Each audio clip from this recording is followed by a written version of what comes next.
बच्चों, good morning to all of you. स्वागत है आप सभी का आपके अपने YouTube channel MS team education में। आइए पुनः हम लोग शुरू कर लेते हैं class 11th lesson 2 error analysis, जिसका हम लोगों ने थ्योरी देख लिया था। अब इस लेसन में हम लोगों को उसका आंकिक प्रश्नावली देखनी थी, उसका न्यूमेरिकल देख लेना था।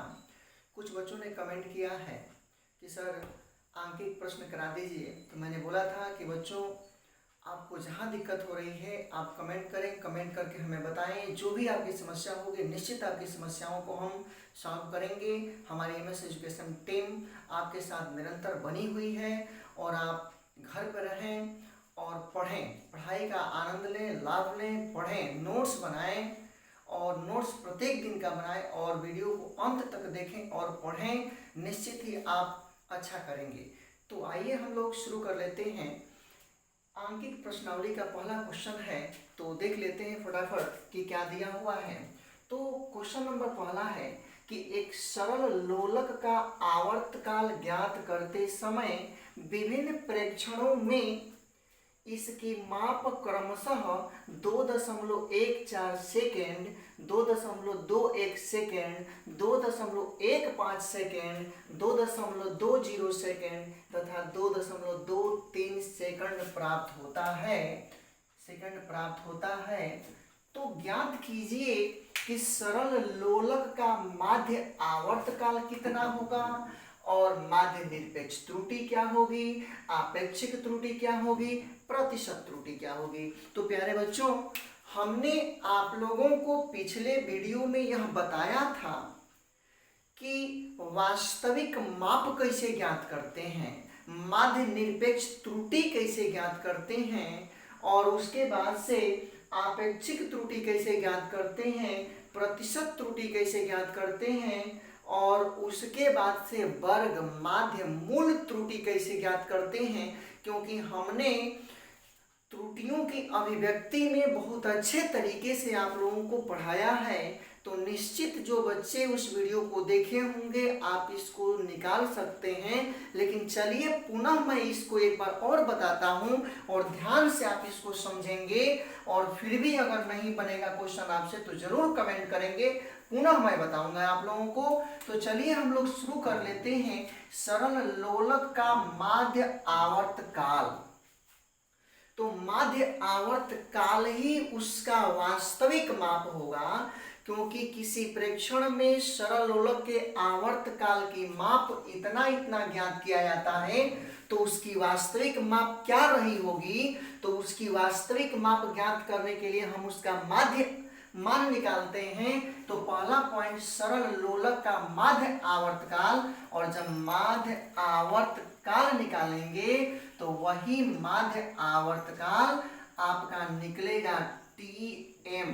जैसे प्यारे बच्चों हम लोगों ने एक सूत्र डेरिवेशन किया था कि AM बराबर A1 धन A2 धन A3 धन डॉट डॉट N और बटे में N, जो पहली माप, दूसरी, तीसरी और ऐसे ही करके AN माने अंतिम माप है, तो उसका माध्य मान निकला था। तो अगर सरल ये आवर्त काल है तो आवर्त काल के लिए T1, T2, T3 के रिस्पेक्ट में लिखते हैं, तो इसीलिए इसको हम TM से दर्शाएंगे बल्कि AM से नहीं। तो TM बराबर T1 plus T2 plus T3 plus T4 plus T5, क्योंकि इसमें कितनी माप है, 1, 2, 3, 4 और 5, तो हमने 5 माप लिखा और बटे में 5। ध्यान देंगे TM बराबर T1 का मान है 2.14 प्लस 2.21 प्लस 2.15 प्लस 2.20 प्लस 2.23 और बटे में 5। और प्यारे बच्चों इसमें भी सेकंड है, सेकंड है, सेकंड है, सेकंड है, इसमें भी सेकंड है, तो सेकंड को हम बाहर निकाल लेंगे यानी यहाँ। तो अब इसको हम टोटल सबको जोड़ लेंगे, तो जोड़ने पर आ जाएगा 305 इसको ऐड यानी कि सबको ऐड करेंगे तो ऐड करने पर यही वैल्यू प्राप्त होगी आपकी 10.93। कितना होगा 10.93। और 10.93 को अगर हम 5 से डिवाइड करेंगे तो प्यारे बच्चों इसको भाग दे करके देख लीजिए, ये आएगा आपका 2.186 सेकंड, इतना ही आएगा। या इसी को हम लिख सकते हैं TM बराबर 2.19 सेकेंड अप्रोक्सीमेट में, लगभग में हम इतना लिख देंगे। तो ये आपका पहले का आंसर निकल गया। मुझे उम्मीद है कि ये समझ में आया होगा। तो आइए पुनः अब देखते हैं दूसरा कि माध्य निरपेक्ष त्रुटि क्या होगी। तो माध्य निरपेक्ष त्रुटि के लिए, माध्य निरपेक्ष त्रुटि है क्या, तो माध्य निरपेक्ष त्रुटि को देख लेते हैं। तो माध्य निरपेक्ष त्रुटि ज्ञात करने के लिए सबसे पहले हम लोगों को निकालना पड़ेगा निरपेक्ष त्रुटियां। तो सबसे पहले दूसरे में निकालेंगे माध्य निरपेक्ष त्रुटि के लिए, माध्य निरपेक्ष त्रुटि, और माध्य निरपेक्ष त्रुटि के लिए निरपेक्ष त्रुटियां निकालेंगे, निरपेक्ष त्रुटियां। और निरपेक्ष त्रुटियां कैसे निकालते हैं विद्यार्थियों, तो निकालते कैसे हैं, तो जो वास्तविक माप है, इस वास्तविक माप में से मापित मानों को क्रमशः घटाते चले जाते हैं। तो निकालेंगे डेल्टा T1 बराबर TM माइनस T1। ध्यान दीजिएगा, पहली माप की निरपेक्ष त्रुटि ऐसे ही निकालेंगे हम लोग। तो निकालेंगे तो ध्यान दीजिए TM का मान कितना है 2.19 और माइनस T1 का मान देखिए, ये T1 है, ये T2, T3, T4, T5। तो T1 के जगह पर कितना रखेंगे 2.14, इसको घटाएंगे। ये बात समझिए, ये ऐसा हम आपको पहले बताए हैं कि निरपेक्ष त्रुटियां कैसे निकालते हैं हम लोग। यानी कि पहली माप में निरपेक्ष त्रुटि बराबर होता है वास्तविक माप माइनस पहली माप। दूसरी माप में निरपेक्ष त्रुटि निकालेंगे तो उसकी माप वास्तविक माप माइनस दूसरी माप, ऐसे ही हम लोग निकालते चलेंगे। तो ये कितना हो जाएगा, तो घटा करके देख लेंगे तो 0.0, और इसमें से 9 में से 4 चला जाएगा तो कितना हो जाएगा 5, यानी कि ये इतना सेकंड होगा। इसीलिए इसी तरीके से डेल्टा T2 निकालेंगे तो TM माइनस T2 2.19 माइनस, अब यहां पर देख लीजिए कितना है 2.21। लेकिन मैंने आपको बताया है कि यहाँ का जो चिन्ह होता है डिफरेंशिएट जो होता है आपका, यानी कि जो यहाँ पर चिन्ह होता है ये बड़े में से छोटे को घटाते हैं, तो इसमें से इसको घटाएंगे तो ये कितना होगा, चूंकि यहाँ सेकंड ही होगा, यहाँ पर भी सेकंड लिखेंगे, हम यहाँ लिख दे रहे हैं डायरेक्ट।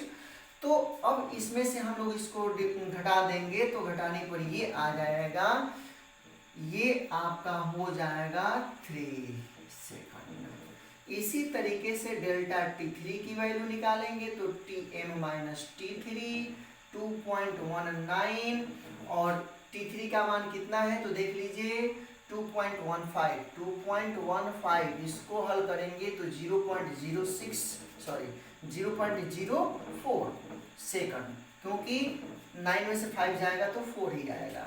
इसी तरीके से T4 का मान निकालेंगे तो TM माइनस T3, बल्कि यहीं का चिन्ह बदलिए, TM माइनस T4, चौथे के लिए मान है T4, तो ये हो जाएगा 2.19, और यहाँ पर मैं माइनस का चिन्ह लगा दे रहा हूँ, और ये तीसरा मान चौथा मान कितना है 2.20, तो ये हो जाएगा 0.01 सेकंड।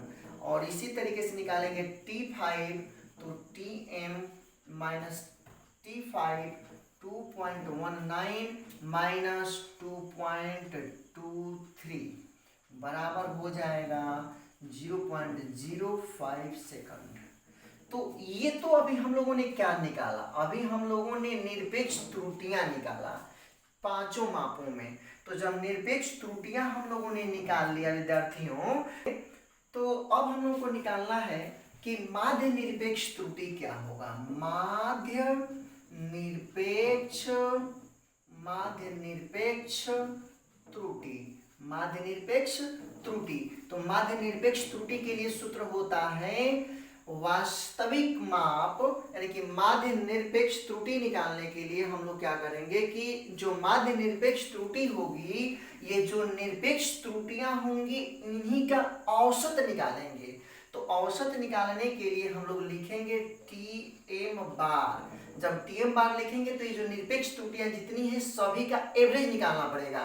तो चलिए देख लेते हैं, निकालेंगे तो 0.05 प्लस 0.0, देखिए यहाँ 3 हो गया है, यहाँ 2 होना चाहिए, घटाने में गलती हुई है, यानी कि 0.19, यानी कि 2 1 में से 19 इसमें से सब्ट्रैक्ट होगा तो 0.2 होगा। चलिए ठीक है, तो ये हो जाएगा 2 और प्लस यहाँ पर हो जाएगा 0.04 प्लस 0.01 और प्लस 0.05।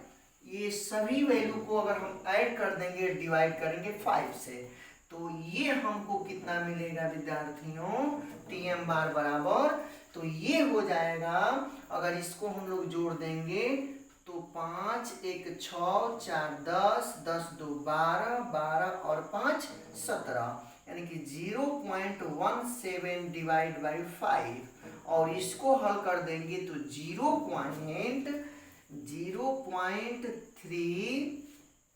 डिवाइड करके देख लें कितना आएगा, तो 0.17/5, इसको डिवाइड करेंगे तो डिवाइड करने पर डिवाइड करके देख लीजिए तो ये आ जाएगा 0.034 सेकंड। क्या होगा, सेकंड। यानी ये आपका हो गया दूसरे का आंसर, यानी कि माध्य निरपेक्ष त्रुटि। क्या हम लोगों ने निकाल लिया, माध्य निरपेक्ष त्रुटि। तो अब दूसरा नंबर भी हो गया। तीसरा नंबर हम देख लेते हैं। तीसरा जो निकालना है विद्यार्थियों, आपेक्षिक त्रुटि। तीसरा क्या है, आपेक्षिक त्रुटि। तीसरा आपेक्षिक त्रुटि है। तो आपेक्षिक त्रुटि क्या होता है, या भिन्नात्मक त्रुटि को हम लोग दर्शाते हैं डेल्टा से। अगर डेल्टा ए से प्रदर्शित करते थे तो यहाँ पर डेल्टा टी बल्कि लिख देंगे, तो डेल्टा टी बराबर ये आपका हो जाएगा टी एम बार और बटे में वास्तविक माप माने टी एम।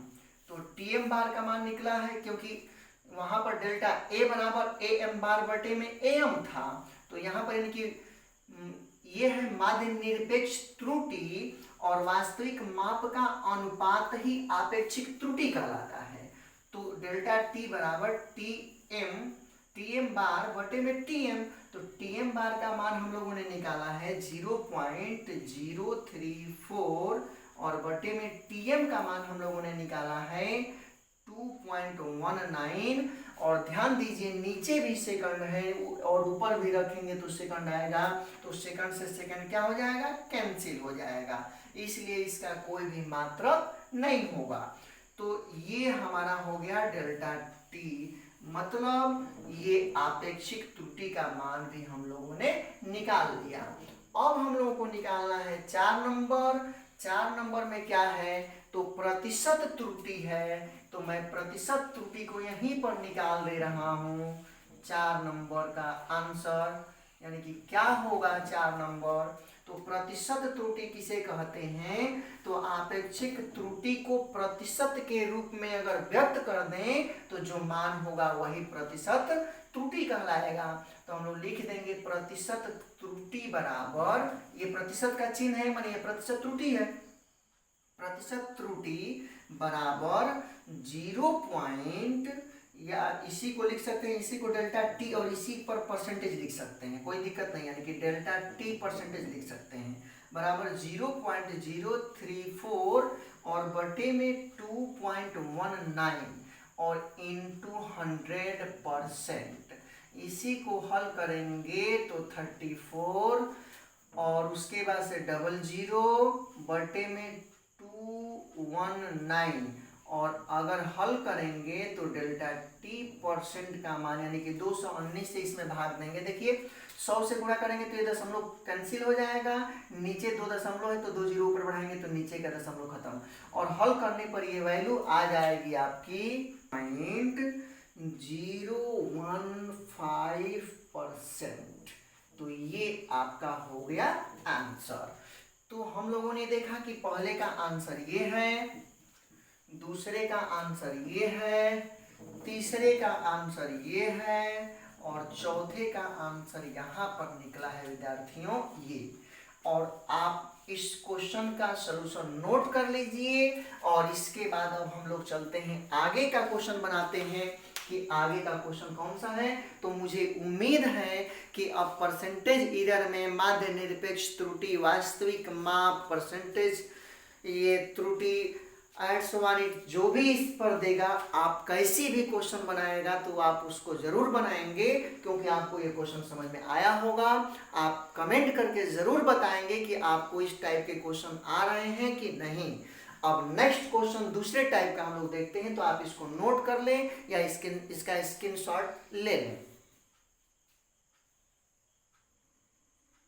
कि दूसरा क्वेश्चन क्या है, दूसरा एक क्वेश्चन लेते हैं, आपकी किताब से ही क्वेश्चन है कि एक विद्यार्थी 3 भौतिक राशियां ए बी सी माप कर सूत्र S बराबर AB² बटे में C³ प्राप्त करता है, और C³ प्राप्त करता है और S का मान ज्ञात करने को कह रहा है। कह रहा है कि यदि ABC के मापन में क्रमशः 1%, 2% और 3% की त्रुटि होती है, माने A के मापन में 1%, B में 2% और C में 3% की त्रुटि होती है, तो S के मान में अधिकतम संभावित प्रतिशत त्रुटि की गणना करनी है। तो ध्यान देंगे कि अधिकतम संभावित प्रतिशत त्रुटि की गणना करनी है, तो डेल्टा S बटे S इंटू 100%। ध्यान दीजिएगा, इस S के मान में प्रतिशत त्रुटि की गणना करनी है तो हम लोगों को इतना लिखना होगा, और इसी तरीके से ये जितनी भी क्वांटिटीज दी हुई है, पीछे का वीडियो देखेंगे तो आपको समझ में आ जाएगा। चूंकि घात के रूप में जो त्रुटि होती है, यदि किसी भौतिक राशि में अगर घात, जो भौतिक राशि होती है उसका अगर घात होता है, तो अगर उसमें त्रुटि की गणना करनी होती है उस भौतिक राशि में, तो उसके ऊपर का जो घात होता है उसमें गुणा हो जाता है। तो अगर हम लोग निकालेंगे तो A, B और C ये सब आपस में योग होते चले जाएंगे।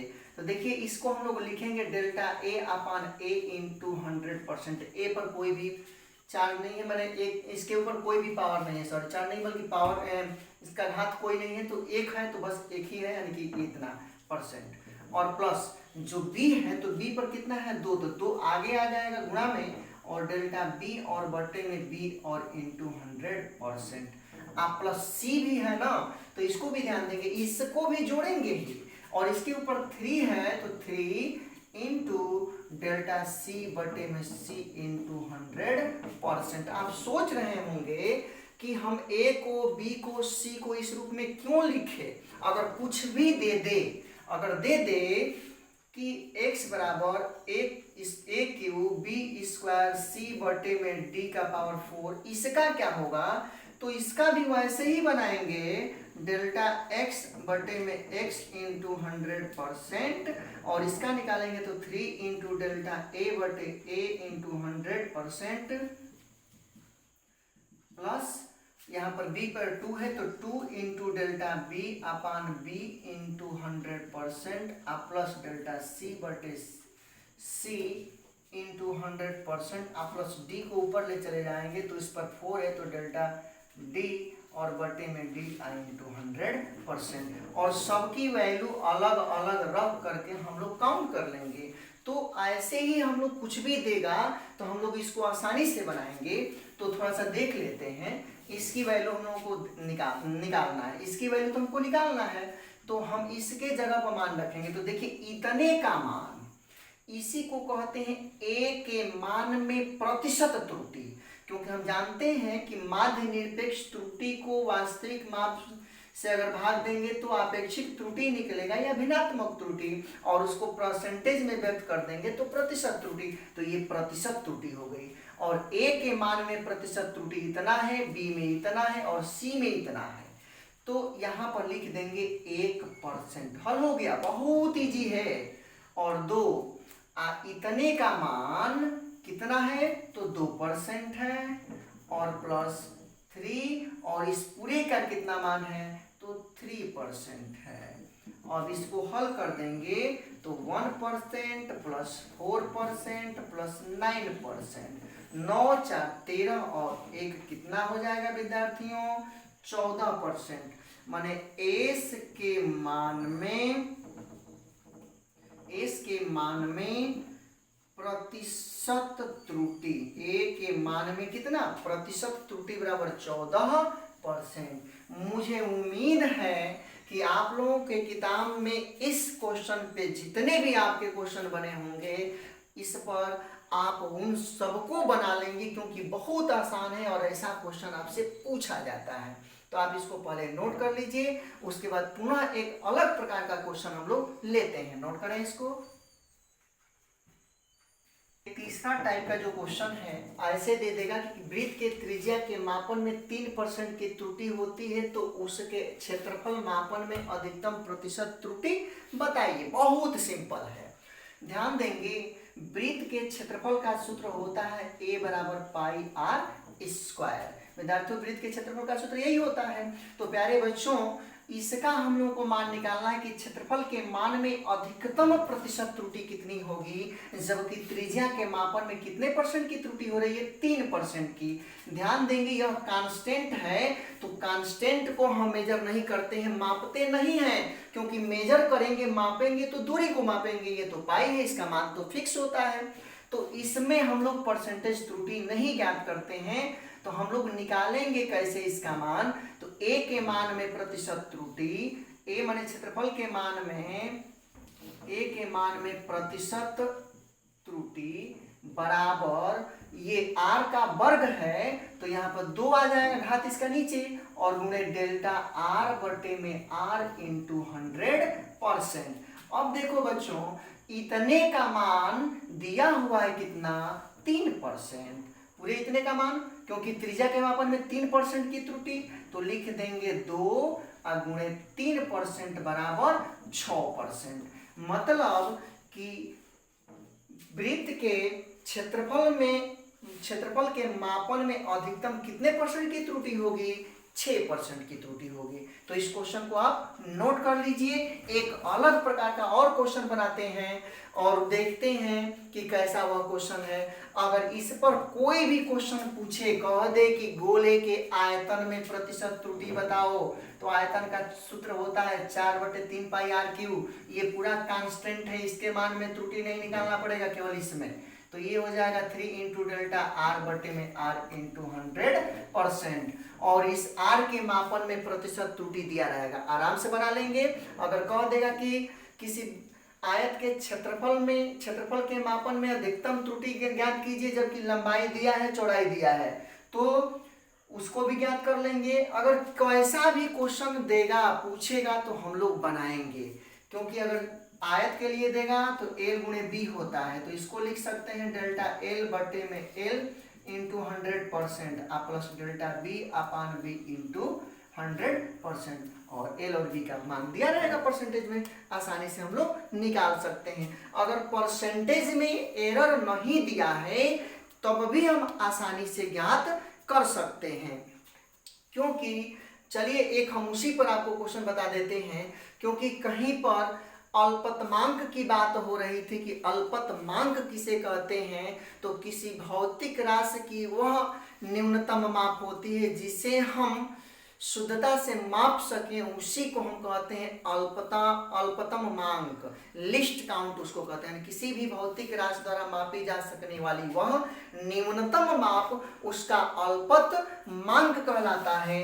अगर मान लीजिए कि कहीं पर अगर त्रिज्या दे दिया 3.0 मीटर और कह रहा है कि इसमें परसेंटेज त्रुटि निकालना है, तो परसेंटेज त्रुटि निकालने के लिए अब इसका आपको अल्पतमांक निकालना पड़ेगा। जब अल्पतमांक निकालेंगे, अल्पतमांक मतलब डेल्टा आर यहाँ से, तो ये हो जाएगा इसका अल्पतमांक 0.1, और तब जाकर के 0.1 बटे में 3 और उसके बाद से ये रख लेंगे और परसेंटेज में निकालना होगा तो गुणे 100 करके और आराम से हम लोग निकाल सकते हैं।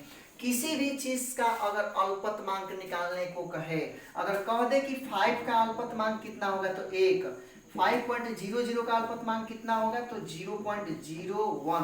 ध्यान दीजिए दशमलव के जितने अंक तक रहेगा उतना लिखेंगे। अगर 5.00 3 बार हो गया तो इसका अल्पतमांक कितना हो जाएगा 0.001। क्यों? क्योंकि यह एक ऐसे उपकरण से इसको मापा गया है, इसको ऐसे उपकरण से मापा गया है जो दशमलव के 1 2 3 अंक तक मेजर करता है, तो इसलिए इसका अल्पतमांक कितना होगा। अगर दे दिया कि 5.0 मीटर, इसका अल्पतमांक 0.1। अगर दे दिया कि 55, केवल 55 दे दिया तो इसका अल्पतमांक 1, क्योंकि दशमलव के ये इसमें कहीं दशमलव हम लोग कुछ नहीं, अपने मन से कुछ नहीं लगाएंगे, तो ऐसे हम लोग करके अल्पतमांक की गणना कर लेंगे। तो चलिए इसको नोट कर लीजिए, हम बताते हैं क्वेश्चन आपको।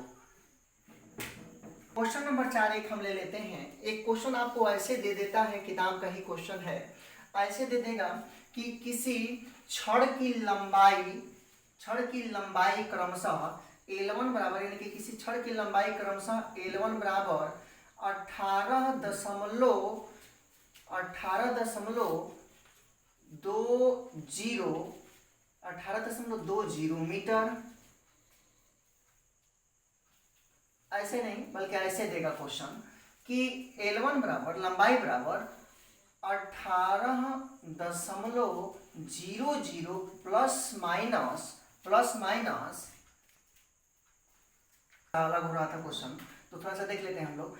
यदि छड़ की लंबाइयां क्रमशः 12.0 प्लस माइनस 0.2 मीटर और दूसरी इसकी लंबाई दे दिया है, सपोज कर लीजिए कि 8.0 प्लस माइनस 0.1 मीटर, और क्वेश्चन आपसे पूछेगा कि संयुक्त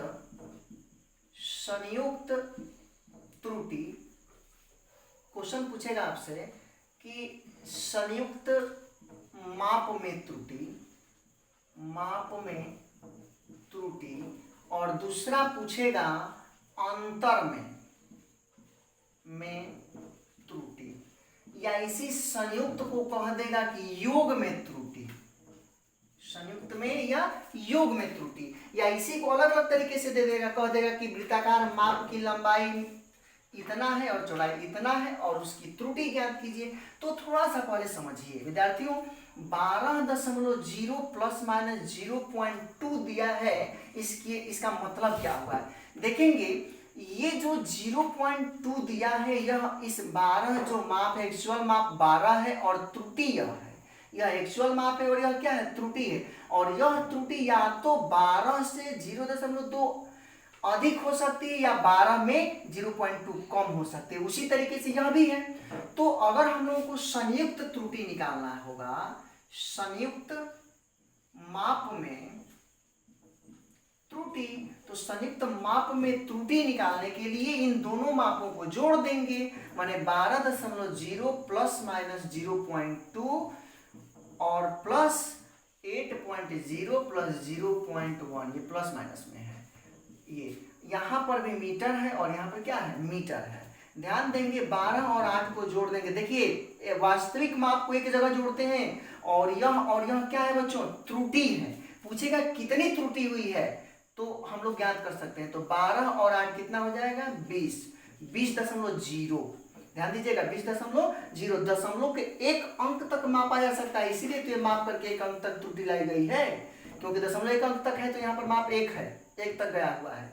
तो देखिए इतना 20.0 प्लस माइनस 0.2 और एक को जोड़ देंगे तो कितना हो जाएगा 3, ये कितना हो गया मीटर, ये आंसर हो गया संयुक्त माप में। दूसरा कह देगा अंतर में त्रुटि,